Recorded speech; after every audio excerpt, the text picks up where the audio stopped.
오늘 우리에게 주신 하나님 말씀 여호수아 2장 18절에서 21절과 히브리서 11장 30절에서 31절을 함께 보도록 하겠습니다. 먼저 여호수아서부터 봅니다. 2장 18절에서 21절을 한 절씩 교독하겠습니다. 우리가 이 땅에 들어올 때에 우리를 달아내린 창문에 이 붉은 줄을 매고 내 부모와 형제와 내 아버지의 가족을 다 내 집에서 모으라.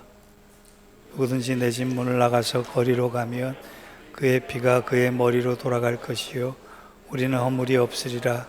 그러나 누구든지 너와 함께 집에 있는 자에게 손을 대면 그의 피는 우리의 머리로 돌아오려니와 내가 우리의 이 일을 누설하면 내가 우리에게 서약하여 하게 한 맹세에 대하여 우리에게 허물이 없으리라 하니 라합이 이르되 너희의 말대로 할 것이라 하고 그들을 보내어 가게 하고 붉은 줄을 창문에 매니라. 아멘. 히브리서 11장 30절에서 31절의 말씀을 또한 보겠습니다. 두 구절이니까 같이 목소리 합해서 읽도록 하겠습니다. 시작. 믿음으로 7일 동안 여리고를 도우니 성이 무너졌으며 믿음으로 기생 라합은 정탐꾼을 평안히 영접하였으므로 순종하지 아니한 자와 같이 함께 멸망하지 아니하였도다. 아멘. 이는 하나님 말씀입니다. 우리는 믿음 생활을 오래 해서 그런지 믿음에 대해서 대단히 무감각해지기 쉽습니다. 그런데 믿음이라고 하는 것은 대단한 것이에요. 믿음은 기독교 신앙의 핵심이자 뿌리입니다. 기독교 신앙의 모든 것은 하나님을 향한 이 믿음으로부터 출발한다고 해도 과언이 아닙니다. 믿지 않으면 우리가 이 자리에 앉아 있을 이유가 하나도 없는 것입니다. 그래서 우리가 그동안 살펴봤듯이 히브리서 11장은 여러 믿음의 사람들을 소개하며 과연 그분들의 삶을 보면 믿음이란 무엇인가 라고 하는 것을 가르침해 주고 있습니다. 제일 먼저 소개한 믿음의 선지는 목숨 걸고 예배드린 예배자 아벨이었습니다. 이어서 하나님과의 동행이 무엇인가를 가르친 에녹이 두 번째 자리를 차지했습니다. 그리고 우리는 함께 계속해서 노아, 아브라함, 이삭, 야곱, 요셉, 모세에 대해서 살펴봤고 오늘 드디어 그 믿음의 사람 마지막 시간입니다. 그런데 모세의 뒤를 이을 당연하고도 마땅한 사람이 누구냐 하면 여호수아라고 생각하기 쉽습니다. 그런데 여호수아 대신에 놀랍게도 라합이라고 하는 여성이 등장을 합니다. 라합이라고 하는 여인은 참 특이하고 독특한 인물입니다. 우선 그녀의 삶이 성경에 이름이 기록될 만한 사람이 전혀 아니라고 생각할 수밖에 없기 때문에 그렇습니다. 저는 이제껏 라합이라고 하는 이름을 쓰고 있는 여성을 만나보지도 들어보지도 못했습니다. 여러분 주위에 라합이라고 하는 여성의 이름을 경험한 적이 있습니까? 없습니다. 그만큼 좋아할 이름도 아니고 좋은 이름도 아니라고 생각하기 때문에 그렇습니다. 우선 그녀가 라합의 성경에 이름이 기록할 만한 사람이 전혀 아니라는 이유는 이 네 가지로 요약할 수 있습니다. 우선 라합은 이방 여자입니다. 가나안 여인이에요. 구원의 자격이나 구원의 정통성을 가진 언약의 백성이 아니란 뜻입니다. 이스라엘 백성을 제외하고는 택함받지 않았던 가나안 땅 이방 여인이었어요. 그러므로 그의 이름이 성경에 들어간다라고 하는 것 자체가 특이한 겁니다. 또 하나 오늘 우리가 읽었듯이 성경은 그녀의 직업을 확실하게 기생이라고 소개했습니다. 기생이란 화려함 속에 있지만 허무함만 있는 삶의 대명사인 것 같습니다. 또 세 번째로 여호수아 2장을 보면 그는 실존적으로 심리적으로 매우 불안정한 상황에 놓여 있던 사람이었어요. 안정이라고 하는 것은 찾아보기가 어려운 사람이었다는 얘기예요. 또 여호수아 6장을 보면 그녀는 탈출구란 전혀 없는 성 안에 갇힌 인생이라고 하는 것을 알 수 있습니다.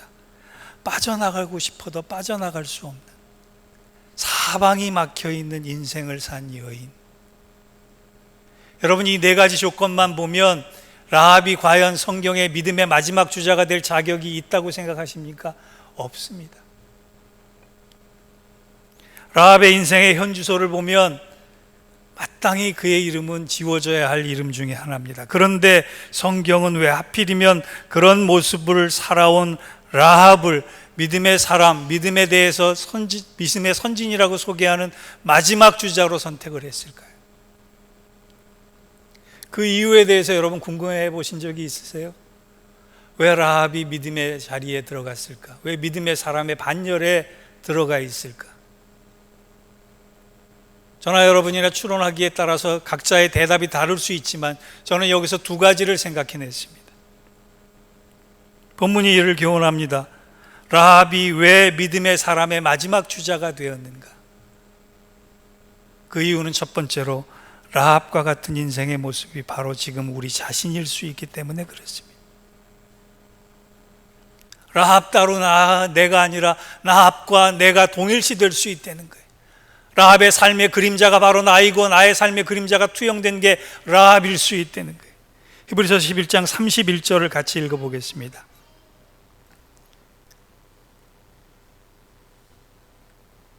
좀 비춰주세요. 31절. 자, 시작. 믿음으로 기생 라합은 정탐꾼을 평안히 영접하였습니다. 순종하지 아니한 자와 함께 멸망하지 아니하였도다. 여러분, 저 구절을 보시면 믿음이라고 하는 단어와 기생이라고 하는 단어가 조합이 어울린다고 생각하십니까? 정탐꾼이라는 단어와 영접이라는 단어가 어울린다고 생각하십니까? 뭔가 모순이 있지 않습니까? 뭔가 언밸런스하지 않아요? 오늘 본문의 배경이 되는 구약 여호수아는 출애굽한 이스라엘 백성이 40년간 유령 끝에 가나안 땅에 도착할 즈음에 일어난 사건입니다. 40년간 광야를 헤매다가 막 이제 가나안 땅 목전을 앞에 두고 도착을 했는데 그 땅 앞에 큰 장벽이 하나 놓여 있는데 그 장벽이 여리고성이었어요. 겉으로 보기에는 점령이 불가능해 보일 정도로 대단한 위용을 자랑했던 벽이었습니다. 그래서 마침내 지도자인 여호수아가 여리고성을 함락을 하기 위해서 방법이라도 찾아야겠다는 생각 때문에 두 사람의 정탐꾼을 성 안으로 보내는 와중에 생긴 일이 오늘 본문의 배경입니다. 두 사람을 고르고 골라서 파견을 했는데, 여러분 성경을 읽어보신 분들은 알겠지만 결과적으로 두 사람의 정탐꾼이 한 일이라고 하는 것은 아무것도 없었어요. 우리가 알듯이 여리고성은 하나님에 의해서 무너졌습니다. 백성이 한 일이라고는 하루 한 바퀴씩 성 주변을 돈 거밖에 없었습니다. 그 얘기는 무슨 정탐한 정보를 가지고 대단한 전략을 마련해서 백성들이 함락시킨 게 아니라는 뜻이에요. 정탐꾼이 그러면 뭐하러 목숨 걸고 그 땅을 밟았겠습니까? 성경은 그들이 한 일이 3일 동안 라합의 다락방에서 쉬었다가 숨었다가 잤다가 돌아왔다라고 하는 것밖에 없어요. 그들의 스파이 활동이 함락에 도움된 게 아무것도 없다는 얘기예요. 그리고 따지고 보면 여호수아 2장은 정탐꾼의 활동을 기록한 장이 아니라 라합이라고 하는 미천한 여자, 보잘것없는 여자, 자격이 없는 여자 한 사람에게 주목하고 싶어서 여호수아 2장이 써졌다는 얘기예요.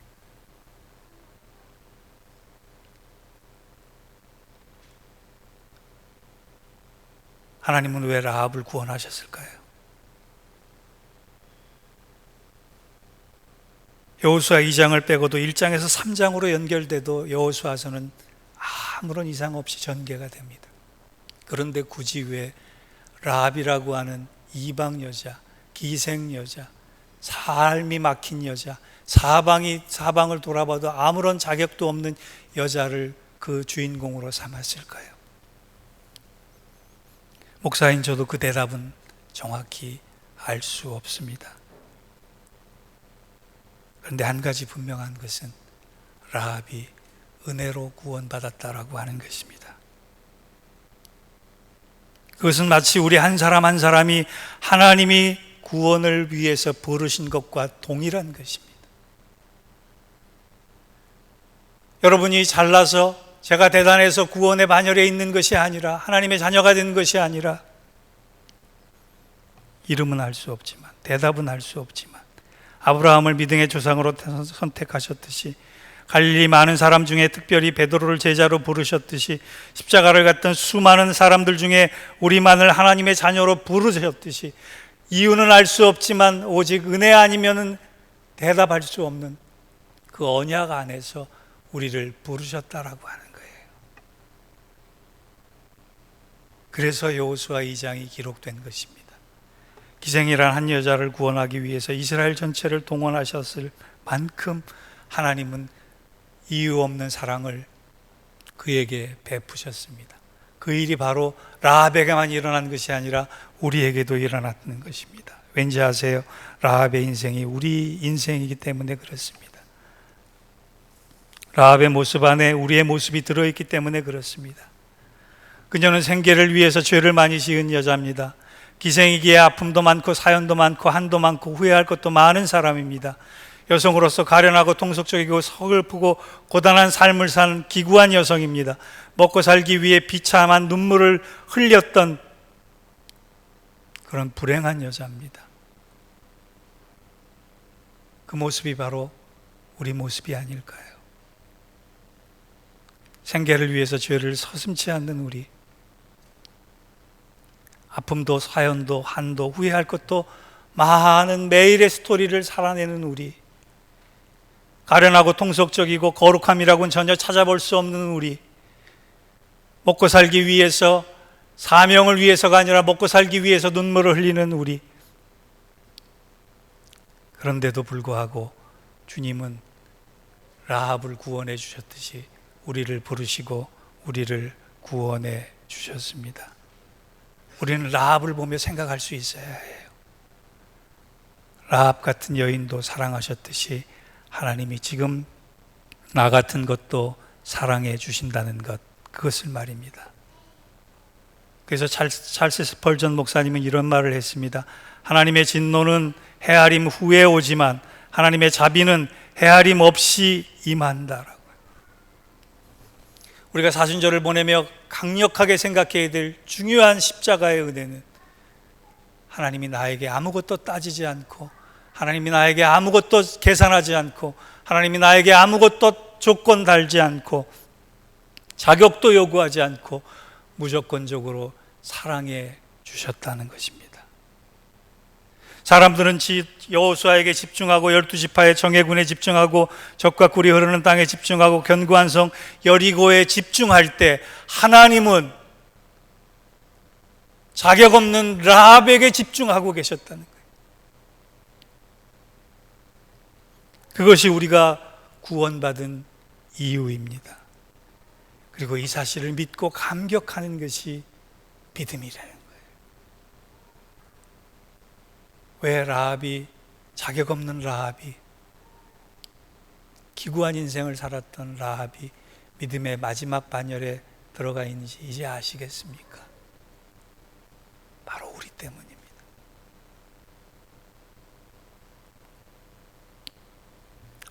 오늘도 여리고성을 주목할 것이 아니라 자격 없는 라합을 주목했던 하나님의 은혜에 사로잡힐 수 있는 저와 여러분, 우리 믿음의 공동체 되기를 주의 이름으로 축원합니다. 두 번째 본문은 라합이 붙잡았던 붉은 줄처럼 우리도 믿음의 줄, 기도의 줄을 붙잡으라고 요청하고 있습니다. 여호수아 2장 18절을 같이 한번 읽어보겠습니다. 시작. 우리가 이 땅에 들어올 때 우리를 달아내린 창문에 이 붉은 줄을 메고 내 부모와 형제와 내 아버지의 가족을 다 내 집에 모으라. 여호수아 2장을 보면 정탐꾼들이 돌아가면서 라합과 그 가족들이 구원받기 위해 세 가지를 지켜줄 것을 당부하고 떠났습니다. 첫 번째가 창문에 붉은 줄을 매어 표시할 것이고, 두 번째가 온 가족이 함께 모여 있을 것이고, 세 번째가 정탐 사실을 발설치 말아달라라고 하는 것입니다. 라합은 이 부탁을 잘 들어요. 그래서 정탐꾼이 떠난 그 순간부터 라합의 창문에는 비가 오나 눈이 오나 항상 붉은 줄이 매여 있었습니다. 여기서 붉은 줄은 구원의 상징입니다. 붉은 줄은 예수 그리스도의 보혈을 상징한다고 말할 수도 있습니다. 그런데 중요한 것은 라합은 붉은 줄을 맸다고 스스로 구원된 것이 아니에요. 정탐꾼들도 구원을 안내할 수는 있지만 구원시켜줄 수 없는 사람들입니다. 이것은 무슨 말이냐? 마찬가지로 우리는 구원에 대해서 전적으로 무능한 존재라는 거예요. 여러분, 오늘 설교 어려우세요? 아니지요. 우리는 구원에 대해서 전적으로 무능한 존재들이라는 사실, 이 사실이야말로 너무나 쉬운 사실 아닙니까? 우리가 구원에 대해서 할 수 있는 일이 아무것도 없다는 것이에요. 그 무능함 때문에 은혜가 있고, 그 무능함 때문에 약속이 있고, 그 무능함 때문에 십자가가 있는 거예요. 그런데 그 구원에 대해서 할 수 있는 거 하나를 하나님이 열어놓으셨어요. 라합이 붉은 줄을 매달아 놓듯이 바로 기도할 수 있도록 만드셨다는 거예요. 구원에 대해서 기도할 수 있도록 만드셨다는 거예요. 저는 라합에게 매달아 놓으라고 하는 붉은 줄이 우리가 붙잡아야 할 기도와 같다는 생각이 들었습니다. 하나님께서 라합을 통해 말씀하시고자 하는 믿음이란 무엇일까? 그것은 지금의 내 모습, 내 마음, 내 환경, 내 처지와 상관없이 먼저 붉은 줄을 붙잡고 구원을 위해서, 구원의 삶을 위해서 기도하는 것, 그것이 믿음이다라고. 어떤 상황에서도 붉은 줄을 붙잡고 포기하지 않았던 라합처럼 우리도 기도를, 구원을 위한 기도를 포기하지 않을 때 그것은 바로 믿음이 될 수 있다는 거예요. 그 믿음의 기도가 바로 세상에서 가장 연약한 시간 속을 보내면서도 영적으로는 가장 강한 시간을 보낼 수 있는 원천이 되는 것입니다. 그래서 구원에 있어서 기도는 중요한 것이에요. 그래서 우리는 사순절에 특별히 시간을 마련해서 특별 새벽 기도에 2주간의 시간에 기도해야 되는 것이고, 수시로 시시때때로 기도해야 되는 것입니다. 저는 지금도 사순절 되면 예전에 어떤 성도가 사순절 다짐을 했던 다짐문이 기억이 납니다. 바로 기도란 이런 능력이 있는 것이 아닌가라는 생각이 들었습니다. 그분은 사순절을 보내면서 이런 다짐을 했습니다. 가나다라 마바사 한글로 그렇게 다짐을 했습니다. 가슴 아픈 일에도 감사하게 하소서. 나쁜 일에도 감사하게 하소서. 다시 한번 감사 기도하게 하소서. 라면만 먹을 수 있어도 감사 기도하게 하소서. 마지막까지 감사 기도하게 하소서. 바쁠수록 감사 기도하게 하소서. 사랑할 수 있음에 감사 기도하게 하소서. 아플 때도 감사 기도하게 하소서. 자주자주 감사 기도하게 하소서. 차 없이 걸어 다닐 만큼 곤궁해도 감사 기도하게 하소서. 카멜레온 같이 수시로 변하는 내 마음으로도 예수 믿게 하심 감사 기도하게 하소서. 타락한 나를 구원해 주심에 대한 감사 기도를 잊지 않게 하소서. 파김치된 힘든 나에게 새 힘 주심을 감사 기도하게 하소서. 뭐 남았어요? 하하호호 항상 웃으면서 감사 기도하게 하소서. 전 그게 그렇게 고맙더라고요. 앞에 다짐의 상황들을 보면 다 아프고 힘들고 불행한 조건과 환경 속에 둘러있을 수밖에 없는 삶을 사는 거예요. 그런데 그것을 능히 이길 수 있는 방법으로 뭘 붙잡았어요? 감사와 기도를 붙잡았다는 거예요. 기도란 이처럼 구원을 이루기 위한 조건과 환경에 휘둘리지 않은 능력이 되는 것입니다. 맥스 루케이도 목사님께서 턴 어게인이라는 책에서 이렇게 의미심장한 말을 했습니다. 자신은 지금까지 목회를 하면서 두 가지 사실에 대단히 놀랐다. 하나는 하나님께서 우리의 기도에 반드시 응답하시겠다는 약속하신 말씀이 성경에 얼마나 많은지를 알게 돼서 놀랐고, 또 하나는 기도에 응답하시겠다는 하나님의 약속에도 불구하고 교인들이 얼마나 기도하지 않는 일에 대해서 놀라지 않을 수밖에 없었다.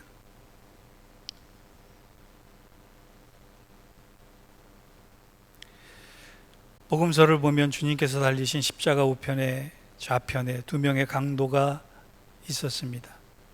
좌편에 있던 강도가 먼저 말합니다. 당신이 전능하신 분이라면 나를 십자가에서 내려오게 하라. 자기는 지금 벌을 받을 만한 사람이 아니고 억울한 사람이다 라고 항변하는 거예요. 이에 반해서 우편에 있던 강도가 말합니다. 나는 두렵습니다. 아무 죄도 없는 분인데 십자가를 지셨습니다. 당신은. 그러면서 누가복음 23장 42절에 이렇게 고백합니다. 예수여, 당신의 나라가 임하실 때 나를 기억하소서.